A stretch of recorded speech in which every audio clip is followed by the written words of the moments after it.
Hey guys, back at it reading Judy Blume, Tales of a Fourth Grade Nothing. Chapter 6 is called Fang Hits Town. Fudge liked his new bed a lot. There was just one problem. He fell out of it every night. By the fourth night, my mother and father got smart. They pushed the bed against the wall and surrounded the other side with chairs. Now there was no place for Fudge to fall. But every morning my mother found him curled up in one of the chairs. My father said they could have saved their money since Fudge was so happy sleeping on an old chair. On Saturday, when we had to go to the dentist, on Saturday we had to go to the dentist. I am so sorry. He wanted to check Fudge's mouth again to make sure everything had healed up right since his flying experience. Dr. Brown is an old friend of my father's. They went to school together. He's always saying he takes special good care of me and Fudge because we're chips off the old block. The old block being my father. His office is on the other side of the park. It's near Madison Avenue. My mother said we'd make a day of it, and wouldn't that be fun?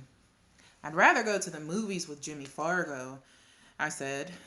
But we'll have such a good time, my mother said. The three of us will go out for lunch and then we'll go get new shoes for you and Fudge.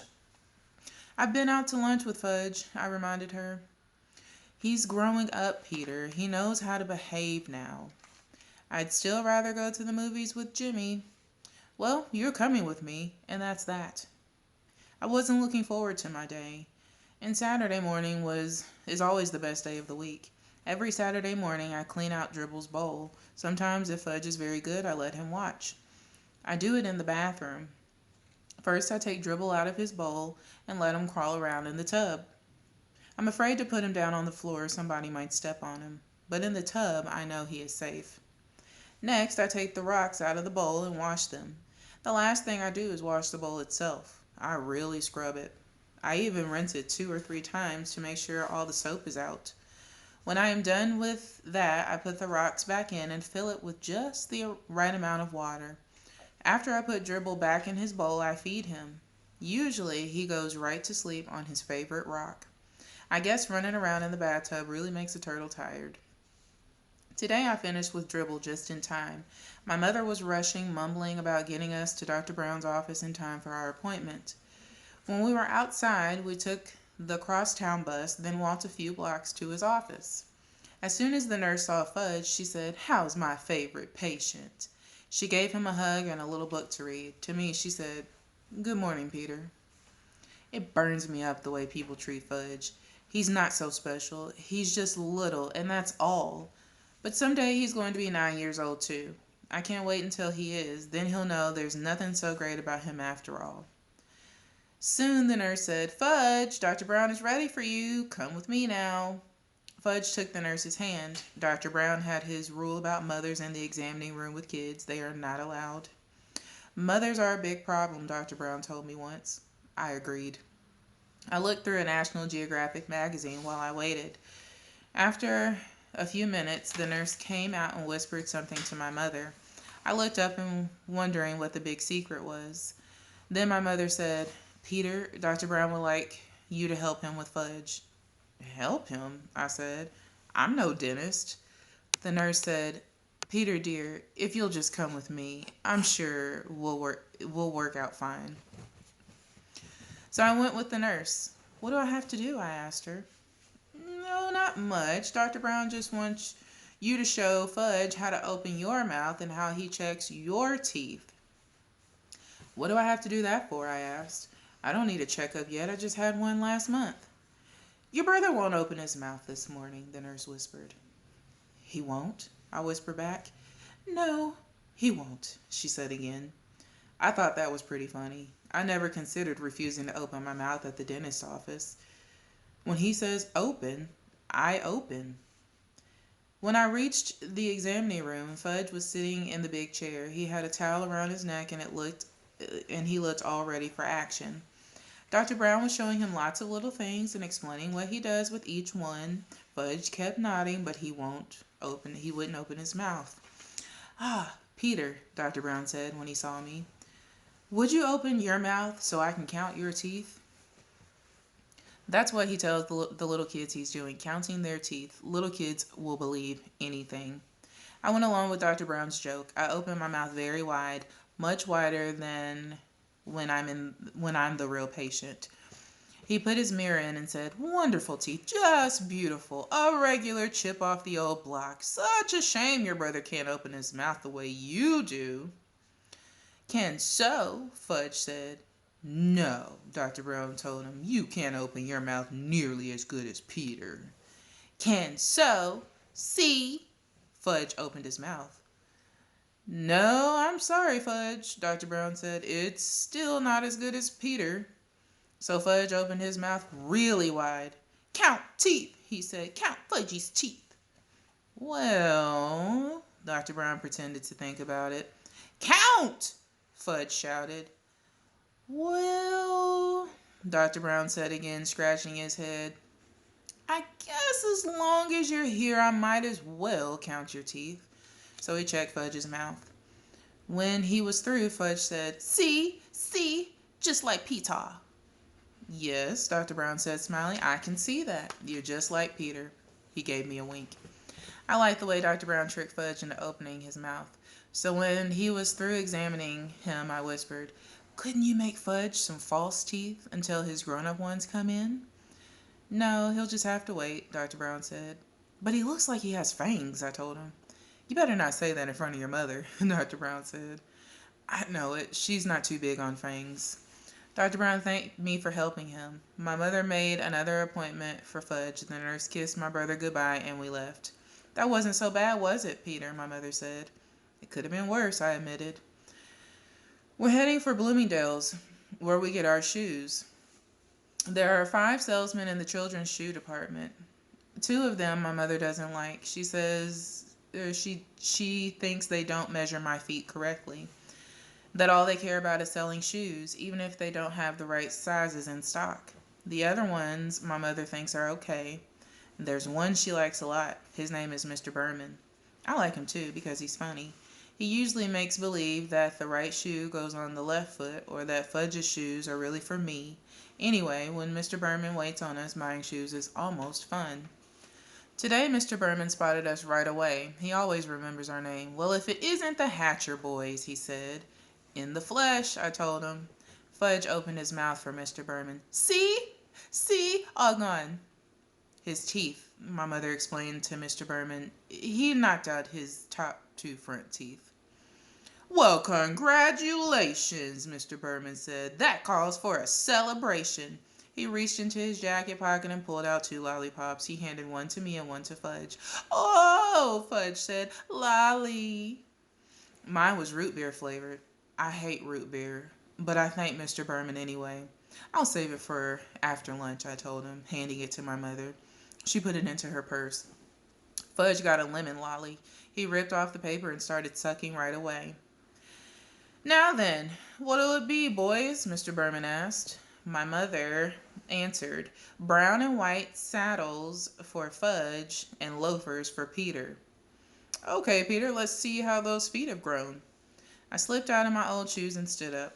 I stuck my left foot into Mr. Berman's foot measure. Then he turned it around and put my right foot in. That's another reason why my mother thinks Mr. Berman is good at selling shoes. He measures both feet. Some other salesmen only measure one. My mother says feet can be different sizes even on the same person, and it is important to make sure the size fits the biggest foot. "What color loafers, Peter?" Mr. Berman asked. "Brown," I said, "same as my old ones." Mr. Berman went into the back to look for shoes for me, and my mother noticed a hole in the toe of my sock. "Oh, Peter, why didn't you tell me you had a hole in your sock?" "I didn't know I had one," I said. "Oh, I'm so embarrassed." "It's a sock, Mom. Why would you be embarrassed?" I asked. "Well, it looks terrible. I mean, to come shopping for shoes with a hole in your sock, that's just awful. Can you hide it a little?" "Where should I hide it?" "Try to get the hole in between your toes so it doesn't show," my mother said. I wiggled my sock around trying to rearrange my hole. My mother sure worries about silly things. Mr. Berman came out with 2 pairs of loafers. He likes to try different sizes to make sure I'm getting the right one. One pair was much too big, the other pair fit fine. Wear or wrap? Mr. Berman asked my mother. Wrap, please, she said. We'll wear the old ones home. I have never been allowed to wear new shoes home from the store. Don't ask me why.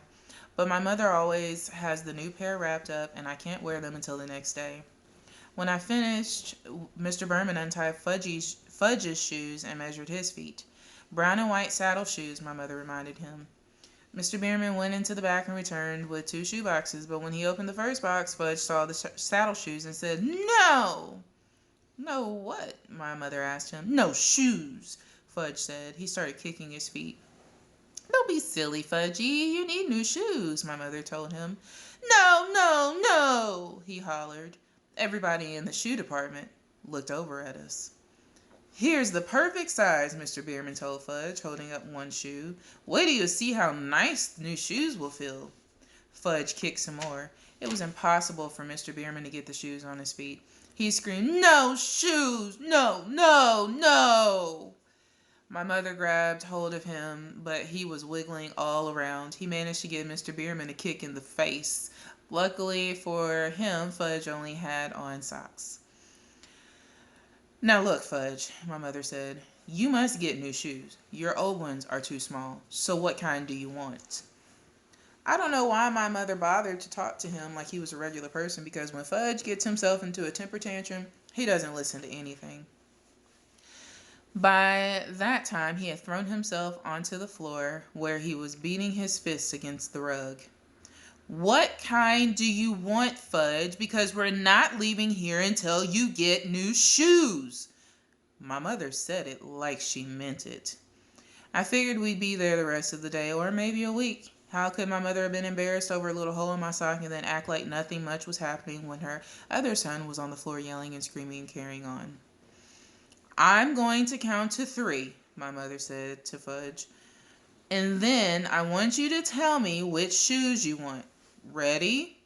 1, 2, 3. Fudge sat up. "Like Peeta's," he said. I smiled. I guess the kid really looks up to me. He even wants to wear the same kind of shoes. But everybody knows you can't buy loafers for such a little guy. "They don't come in your size," Mr. Bierman told Fudge. "Yes, yes, yes, like Peeta's," Fudge hollered. Mr. Bierman held up his hands and looked at my mother as if to say, "I give up." But my mother said, "I have an idea." She motioned for me and Mr. Bierman to come closer. I had a feeling I wasn't going to like her idea, but I listened anyway. "I think we'll have to play a little joke on Fudge," she said. "What do you mean?" I asked. "Well, suppose Mr. Bierman brings out a pair of saddle shoes in your size and—" "Oh, no," I said. "You're not going to get me to wear saddle shoes. Never." "Let me finish," my mother said. "Mr. Bierman can bring them out for you and you can try them on, and then Fudge will think that's what you're getting, but when we leave, we'll take the loafers." "That's mean," I said. "You're taking advantage of him." "Since when do you worry about that?" my mother asked. "Since now," I told her. "Look, Peter," my mother said, checking her watch. "It's 12 o'clock. I'm starved." "Me too," I said. "Well then, if you ever want to get some lunch, let's try my idea." Okay, I said. I sat back in my chair while Mr. Bierman hurried to the stockroom again. Fudge looked up at me from his position on the floor. "Like Peeta's," he said. "Yeah, sure, Fudge," I told him. Mr. Bierman came back with a pair of brown and white saddle shoes in my size. I tried them on. Did they look ugly? "See Peter's nice saddle shoes," my mother said. "Now Fudgy tries on his nice saddle shoes." Fudge let Mr. Bierman get him into his new pair of shoes. "See," he said. "See, like Peeta's." He held up a foot. "That's right, Fudge," I said, "just like mine. You sure can't fool little kids easy."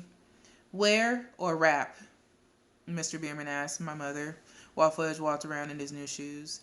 "Wrap, of course," she said. I wonder what my mother would tell Fudge tomorrow when I wore my new loafers. Oh well, that really wasn't my worry. It was her idea.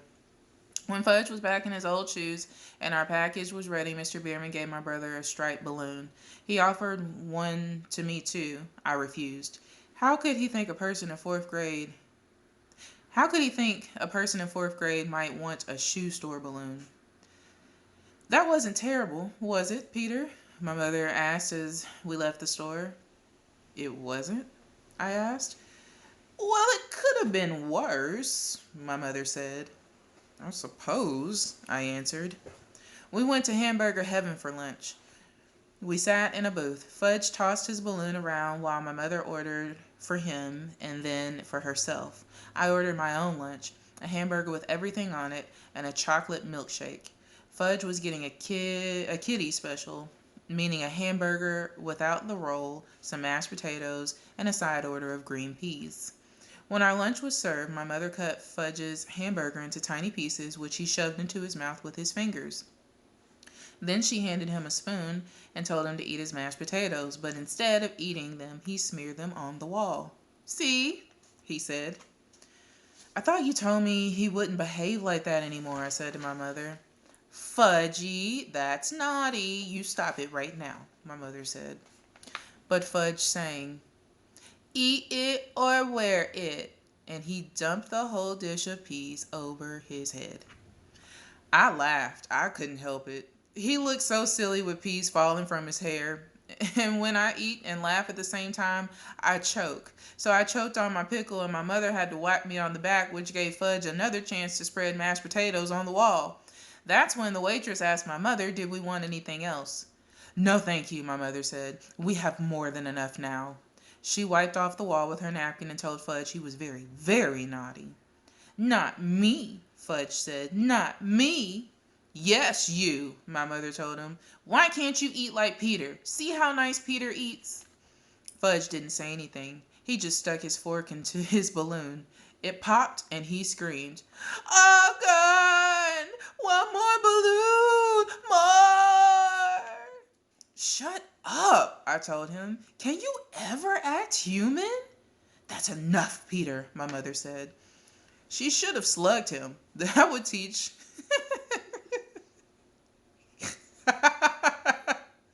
That would teach that brother of mine how to behave in Hamburger Heaven. We took a cab home. Fudge fell asleep on the way. He had his fingers in his mouth and made his slurping noises. My mother whispered to me, our day wasn't that bad, was it, Peter? I didn't answer. I just looked out the taxi window and decided I would never spend a day with Farley Drexel Hatcher again. All right, chapter 6.